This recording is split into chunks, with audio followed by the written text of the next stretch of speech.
Howdy, I'm Nate Large, and in this video I'm going to show you how to make a miniature bow with PEX tubing. I'm going to take the 3/4 inch PEX tubing and cut it to a length of 2.5 feet. It comes in a variety of colors including red, white, and blue. I'm going to cut 1-inch angled slits for the bowstring into the ends of the tubing. Take time to make sure your second slit mirrors or complements the first. For the string, I'm going to use some colorful paracord because it's fun.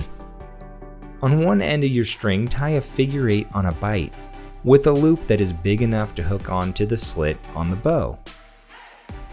From the end of one loop to the other, the string will be around 27 inches. The second loop is also tied with a figure 8 on a bight.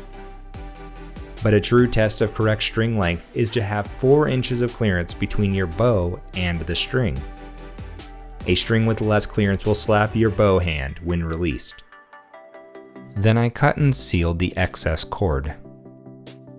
With a marker, mark the center of your string so you know where to nock your arrow. Electrical tape can be wrapped around the bow to form a grip.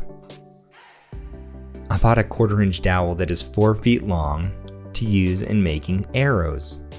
3 arrows can be made when cut to lengths of 16 inches. On one end of each arrow, I cut a small opening for a nock. I strengthened the wood by applying some thin superglue. Duct tape can be used to make some simple fletching. Simply fold it over on itself near the end of the arrow with the nock and shape it with scissors. The tips of the arrows can be modified depending on use. A soft tip for LARPing or a sharp tip for target practicing. I left mine blank and it can easily punch a hole in cardboard.